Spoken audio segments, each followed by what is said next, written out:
প্রিয় BA third সেমিস্টারে যারা ছাত্রছাত্রীরা রয়েছো, তোমরা যারা বাংলা ব্যবহারিক বাংলা SEC A2 পেপারে তোমরা সাপ্লিমেন্টারি এক্সাম দেবে, তাদের জন্য আজকের এই ভিডিওটি অত্যন্ত গুরুত্বপূর্ণ। আজকের এই ভিডিওতে আমি আলোচনা করব তোমাদের গুরুত্বপূর্ণ প্রশ্ন এবং সাথে উত্তর নিয়ে। তো সাহিত্য, চলচ্চিত্র এবং চিত্রনাট্য এবং আবৃত্তি এই পেপারটি থেকে আমি গুরুত্বপূর্ণ মডুল ওয়াইজ তোমাদের কোশ্চেন আমি দিয়ে দিচ্ছি। তো দেখে নাও। 10 নম্বরে 3টি প্রশ্ন করতে হবে, 5 নম্বরে 6টি এবং 1 নম্বরে 20টি প্রশ্ন।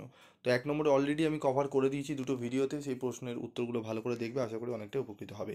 তো গুরুত্বপূর্ণ প্রশ্ন 10 নম্বরের মডুল 1 থেকে যেটি আসবে সেটি হচ্ছে গল্প, উপন্যাস থেকে নাট্যরূপ, চিত্রনাট্য নির্মাণ করো।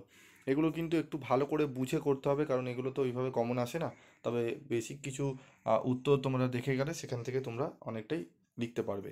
তো গল্পসূত্র থেকে কম বেশি 300 শব্দে একটি কাহিনী নির্মাণ করো, এটিও দেয়। দুটোর সঙ্গে দুটো প্রশ্ন দেয়, যে কোনো একটি করতে হয়, ঠিক আছে, মডেল 1-এ। মডেল 2 থেকে যে প্রশ্নগুলো পড়বো সেটি হচ্ছে আবৃত্তি চর্চার বৈশিষ্ট্য বা উপাদানগুলি লেখো, উচ্চারণ স্থান অনুসারে ব্যঞ্জন ধ্বনি শ্রেণীবিভাগ করো। তারপর রয়েছে স্বরবৃত্ত বা দলবৃত্ত ছন্দের বৈশিষ্ট্যগুলি আলোচনা করো, উচ্চারণের প্রকৃতি অনুসারে ব্যঞ্জন ধ্বনি শ্রেণীবিভাগ করো, কবিতা আবৃত্তির সাধারণ নিয়ম বা কৌশলগুলি উল্লেখ করো, অক্ষরবৃত্ত ছন্দ কাকে বলে উদাহরণসহ অক্ষরবৃত্ত ছন্দের বৈশিষ্ট্যগুলি লেখো। প্রশ্নটি পড়বে। মডেল 3 থেকে পড়বে পথের পাঁচালী উপন্যাসটির সঙ্গে পথের পাঁচালী সিনেমার তুলনামূলক আলোচনা করো, সাহিত্য ও চলচ্চিত্রের পারস্পরিক সম্পর্ক আলোচনা করো, অত্যন্ত গুরুত্বপূর্ণ, এবং স্টার মার্কগুলো পাশে অবশ্যই দেখে নেবে।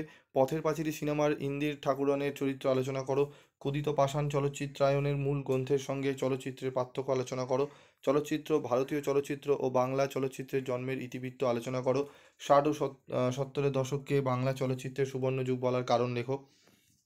বাড়ি থেকে পালিয়ে চলচ্চিত্রের মিনি ও কাঞ্চনের মায়ের চরিত্র দুটির ভূমিকা আলোচনা করো। এবার 5 নম্বরের প্রশ্নগুলো দেখে নাও মডেল 2 থেকে। 5 নম্বরের প্রশ্ন যেগুলো দেখে নাও, ই দীর্ঘ ই হ্রস্ব দীর্ঘ রি এর উচ্চারণের বৈশিষ্ট্যগুলি লেখো। উপন্যাসের সঙ্গে ছোট গল্পের পার্থক্য কী? গল্প লেখার জন্য কী কী বিষয়ে ধারণা থাকা উচিত? গল্পসূত্র থেকে কাহিনী রচনার নিয়ম লেখো। বিভাজ্য ধ্বনি অবিভাজ্য ধ্বনির মধ্যে পার্থক্য লেখো। চিত্রনাট্য লেখার নিয়ম লেখো। ঘোষ ধ্বনি অঘোষ ধ্বনির মধ্যে পার্থক্য লেখো। অত্যন্ত গুরুত্বপূর্ণ প্রশ্নগুলো। চিত্রনাট্যের বৈশিষ্ট্য বা উপাদানগুলি লেখো। ব্যঞ্জন ধ্বনির উচ্চারণগত বৈশিষ্ট্য লেখো। আর যারা আমাদের থেকে পিবি স্টাডি থেকে স্টাডি মেটেরিয়াল সংগ্রহ করেছো, আশা করি প্রত্যেকে এই প্রশ্নগুলো তোমরা পড়ে নিয়েছো এবং টু দি পয়েন্ট অ্যান্সারগুলো তোমরা পড়ে নিয়েছো। তো অত্যন্ত রিজনেবল প্রাইসে আমি স্টাডি মেটেরিয়াল তোমাদের জন্য রেডি করি এবং আমি প্রোভাইড করে থাকি, এবং যারা ক্লাস করে সেই ক্লাসের যা আলোচনা হয় সেগুলো আমি তোমাদের সামনে তুলে ধরি অত্যন্ত রিজনেবল প্রাইসে। তোমরা অন্যান্য জায়গায় এই প্রাইসে তোমরা পাবেও না। আর যেখানে ফ্রি অফ কস্টে নোটস দেওয়া হয় অনেক জায়গায় দেখবে, তার কোয়ালিটিটা একবার চেক করে নেবে এবং পিবি স্টাডি ক্লাসের কোয়ালিটি একবার চেক করবে। তারপর দেখো, ছেদ ও জ্যোতির মধ্যে পার্থক্য লেখো। দল সম্পর্কে টিকা লেখো। স্পষ্ট উচ্চারণ করার জন্য কী কী সতর্কতা নেওয়া প্রয়োজন তা আলোচনা করো। কবিতা আবৃত্তির সাধারণ নিয়ম সম্পর্কে আলোচনা করো। কবিতা আবৃত্তির ক্ষেত্রে আবৃত্তিকারকে কী কী বিষয়ে মনোযোগী হতে হবে তা লেখো। বাড়ি থেকে পালিয়ে চলচ্চিত্রটি সম্পর্কে যা যেন আলোচনা করো। পথের পাঁচালী উপন্যাসটির চলচ্চিত্রায়ন করেন কে? পথের পাঁচালী ছবিটি সম্পর্কে যা যা জানো তা আলোচনা করো। বাংলা চলচ্চিত্রে সত্যজিৎ রায়ের অবদান লেখো। ছন্দজ্যোতি ও অর্থজ্যোতি বলতে কী বোঝো? টিকা লেখো। রুদ্রদল, মুক্তদল, ফ্ল্যাশব্যাক। ঠিক আছে, এই প্রশ্নগুলো ভালো করে পড়বে। তো দেখে নাও একটা উত্তর, নাট্যরূপ, দেনা পাওনা, কীভাবে লেখা যায়, চরিত্রবর্গ। ঠিক আছে, একটা জাস্ট এক্সাম্পল তোমরা দেখে নাও। এই উত্তরগুলো আমি তোমাদের গ্রুপে দিয়ে দেবো, তোমরা কালেক্ট করে নিও, ঠিক আছে। এবং যারা ফুল স্টাডি মেটেরিয়াল নিতে চাও তারা সংগ্রহ করতে পারো অত্যন্ত কম রেমুনারেশনে। উচ্চারণ স্থান অনুসারে ব্যঞ্জন ধ্বনি শ্রেণীবিভাগ দেখে নাও।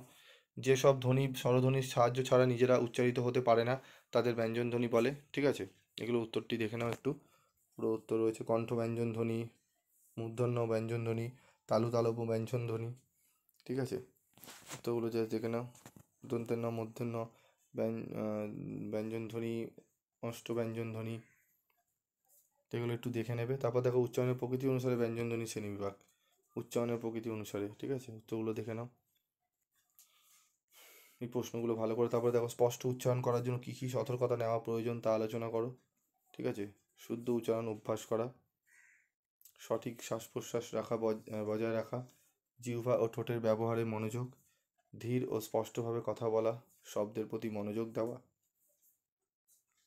এইগুলো উত্তরগুলো তোমরা দেখতে পেলে টু দি পয়েন্ট অ্যান্সার রয়েছে। আরও অনেক প্রশ্নের উত্তর আছে, একটি ভিডিওতে বলা সম্ভব নয়। তো এই স্টাডি মেটেরিয়ালগুলো আমি তোমাদের কিছু PDF নোটস দিয়ে দেবো। যারা ফুল স্টাডি মেটেরিয়াল নিতে চাও তারা 7278981430 এই নম্বরে যোগাযোগ করে নিয়ে নিতে পারো।